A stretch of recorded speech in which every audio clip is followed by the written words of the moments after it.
This episode is jam-packed full of stuff. We get to visit the famous Gold Coast. We go to a fascinating camel farm. We find out what it's like to live in over 600 acres of subtropical land. We go bodyboarding at Bondi Beach and get to visit Sydney and its famous opera house. We finally have one huge task to complete on the boat before we prepare to leave Brisbane. You and me, we're family. The bond that we share is as deep as the sea. No matter how rough things may come to be, you and me, we're family. Sing home. For the last 5 months, Mothership has been on a mooring ball in Brisbane. This gave us a chance to get through some jobs that needed doing. Being in one place allows us to get through some of those boat jobs that have always been on the list but never get a chance to do. One of those jobs was to replace the display panel for the engine ignition. Another thing was to service our wonderful new Yamaha outboard. We'd also had lots of different issues with our freezer, so we decided to upgrade it with a brand new portable freezer.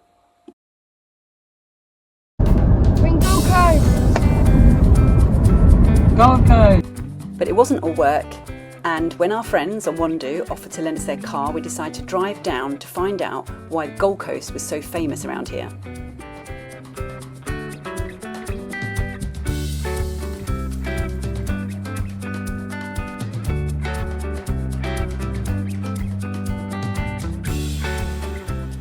So this is the Gold Coast. We went to the beach and we had a bit of bodyboard and just wandering along the seafront. And I've kind of noticed that it's like what is it? Gold Coast, you know. Gold Coast is, I would say, one massive sandy beach with really good surf. And all along it there's a whole load of surf lifesaving clubs, just all the way along the beach. And basically that is the thing that's going on here, is just surfing and surf lifesave clubs. And that's what keeps the place going, I think.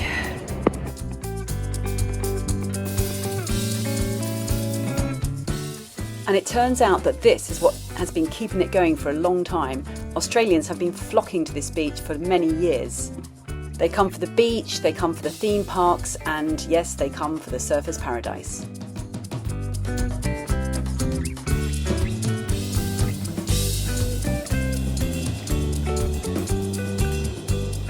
And it seems that most people live in these massive high-rise structures along the beach. It's all very neat and tidy, and there's lifeguard spots all the way along the beach. And I would also say that I think that most of these surf lifesaving clubs have cafes and restaurants attached, and that's how they're making a bit of money, really, and they can hire these places out as well. So financing the lifeguards, I guess. I love the way that Darry will find a bug or an insect in even the tallest hotels and most modern buildings anywhere and be able to rehome them into their natural habitat. Before we left Brisbane, we also had a really exciting opportunity to visit a camel farm. We had no idea that such a thing even existed.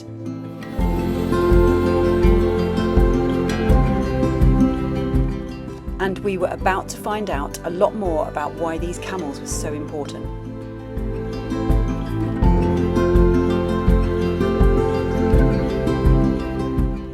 Out here at Summerland Camels, what we're trying to achieve is create an industry based around our Australian camel.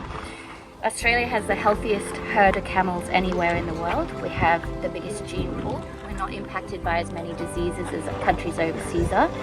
And at the moment, unfortunately, we're considering camels as a pest or feral management. And Australia's feral animal management plan is to cull the feral animals. And that's how farmers are managing camels at the moment.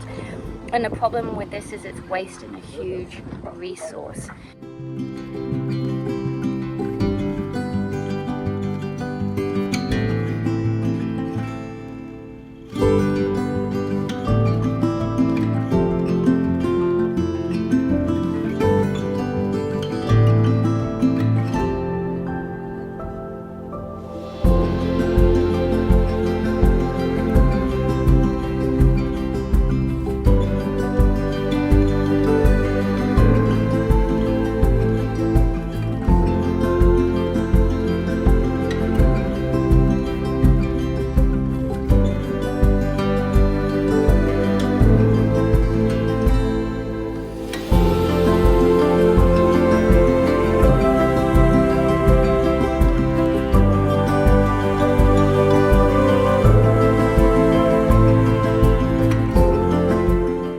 So camels have this wonderful natural bacteria in their gut that allows them to digest all the chemicals that build up in drought-affected feed. Cows and our traditional livestock animals don't have that chemical, so they don't have the ability to pull nutrition and digest drought-affected feed, so they end up losing weight.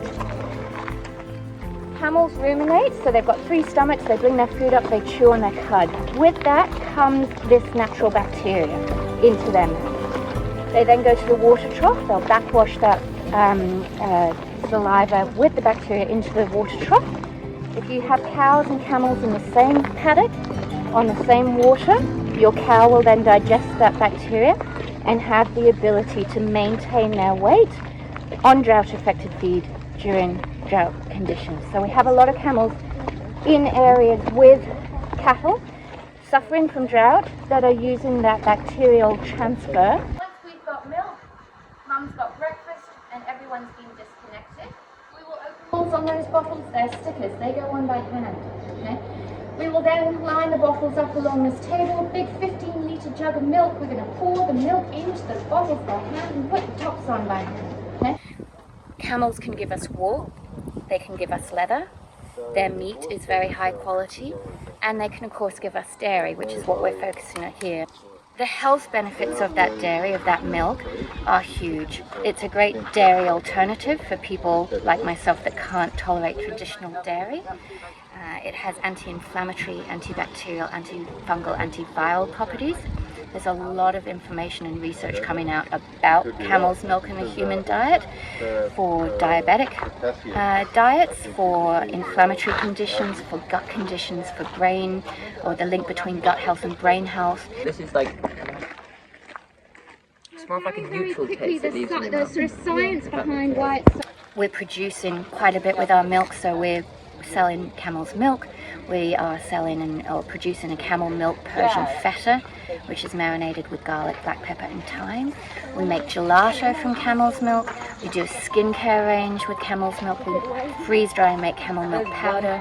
We make the world's only camel milk and honey vodka with our camel's milk. And we're trying to sort of give these animals a future, getting them back onto our livestock register here in Australia, save them from that fate of being culled, and give them a future while impacting, hopefully in a positive way, the Australian health.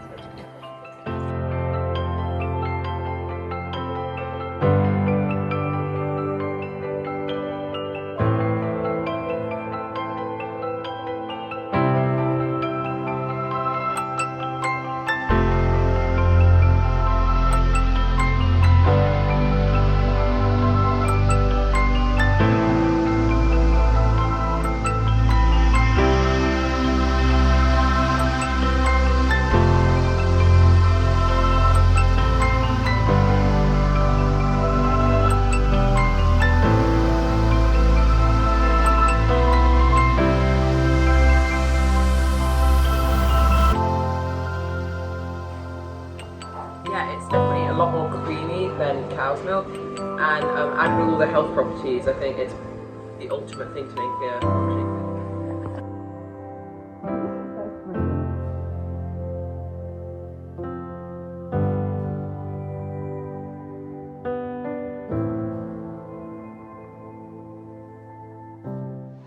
We had to get the passports renewed, the Czech passports, and the only place to do it in sort of around this area in Oceanus is in Sydney, where the consulate is. On a 10 hours drive down from Brisbane to Sydney, which we split into 2. So we went to see some friends halfway who live in this amazing place, this kind of cooperative in the forest.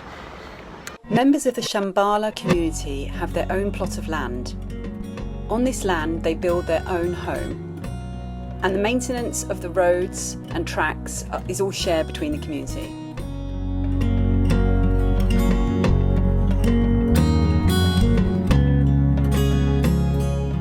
So this morning we're just having a look around Shambala and some of the people that live around here. It's so beautiful in this forest. And now we're just going around some of the plots. Despite the challenges of living off-grid, I would say that the community that live here have found the time and space to be creative. and do this in harmony with the nature around them. Our friends look after a herd of llamas so they can spin the wool and make felt. This is a cuckoo melon. They also grow lots of their own produce, which they can preserve, and they also have several beehives. There's the honey. Wow. And on the side, actually. And we're going to harvest a couple of these now. Oh, there's the leeches. Oh, wow. So you can see the... There's a few leeches too. We were just walking and I looked at my foot, or feet, whatever, and there was a leech crawling up. It was like that big, it was thin, so it hasn't bitten me. You can feel them. That's the only time you'll feel them is when they try to punch through the skin. You know? Our husband and our daughter had one on their eyeball. We are so grateful we managed to visit Shambala and find out about this kind of community living. But it was time to continue on to Sydney and apply for our new Czech passports. The actual consulate is it's in Dover Heights, so it's not far from Bondi Beach. So we drove down here, had a lovely swim, very refreshing because it's quite cold, and just wish we had surfboards with us. We're in Bondi Beach. Bruce. Okay, so we decided we're going to go for a swim in Bondi Beach, but apparently the kids said that they had to get out because they spotted a bull shark somewhere. No, there was helicopters that go past and they told the lifeguard that there's a bull shark, so yeah, we have to get out. Okay, fun's over. I think they told everyone to go back inshore slightly because they spotted like a bull shark in the corner over there, but then it was fine. They told everyone they could go back out because it went away. But yeah, it's really cool. It's like really cold water. I thought it was going to be like boiling hot, and I went in, it was freezing cold, but the waves are massive, so you can like body surf and stuff, and there's loads of surfers and stuff, which is cool. They have one shower, which is really good though, actually, because then you don't have to like go back all salty. If you like following our story, please hit the super thanks and help towards the creation of these videos. And if you'd like to have more access, we would love it if you join our Patreon family, where you get ad-free videos, cockpit sessions, downloads, guides, and you can message us directly. Now we're going to go into Sydney town, and yeah, it's been really good fun so far.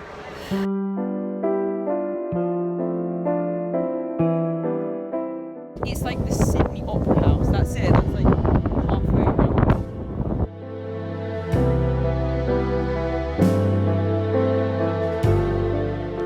We knew that we could not visit Sydney without seeing the Sydney Opera House.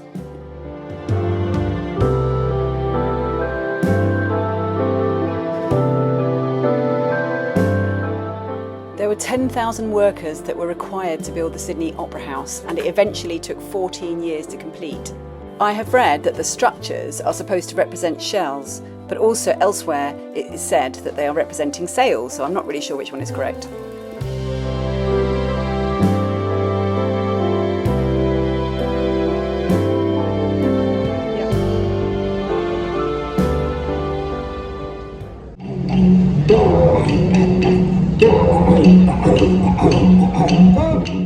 See their insides, you can see their guts, and this is a special type of X-ray drawing.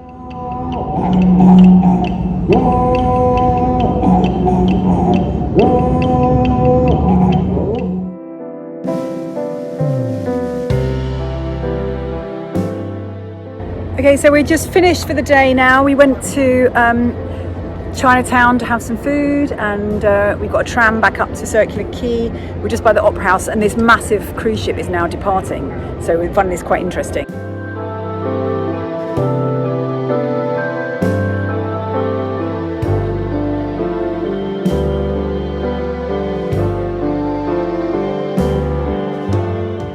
So we finally left Sydney in the pouring rain and got back to Brisbane, and we're there for the Anzac Day processions.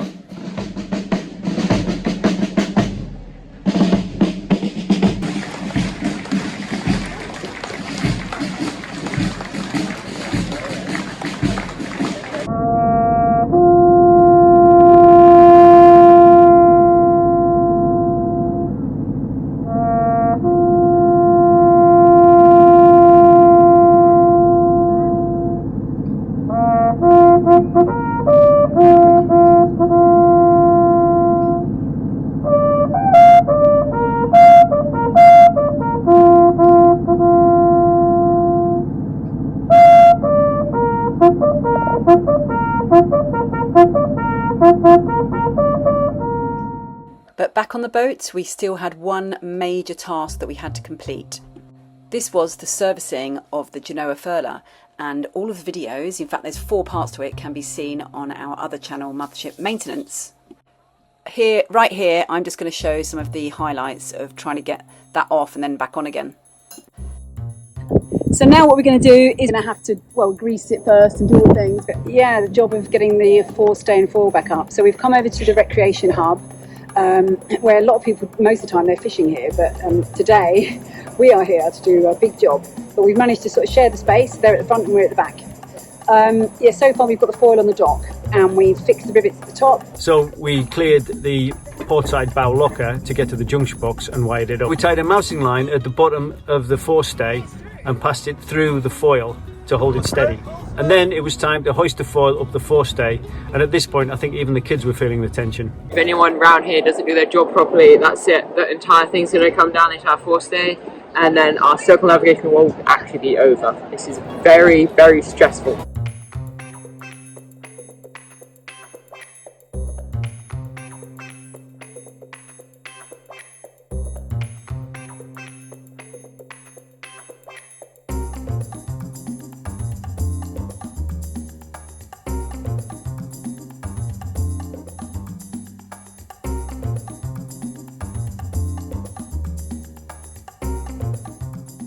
And if you find yourself needing to attempt this huge task, you can even find a PDF download that Woody has prepared. It's available on our Patreon shop and it is free to all our patrons.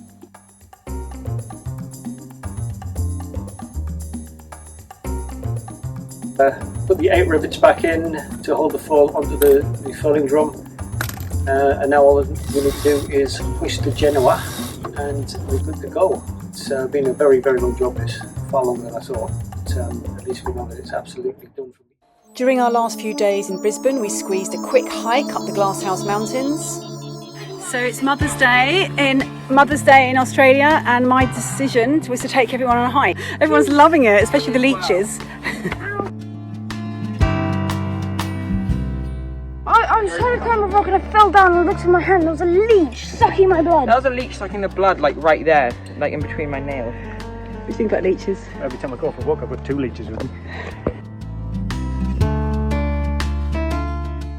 So behind me is a volcanic plug, and it's basically a when a volcano erupts, it leaves like a tube of really dense magma, and when it cools down it turns into hard rock, but all the ash it's spewed out is like sedimentary. So as the ash like gets eroded away, the hard center plug stays there, so that's when it ends up looking like that. And if you've heard of Eat Street, you'll know why we had to make a stop there when our good friends visited us from New Zealand.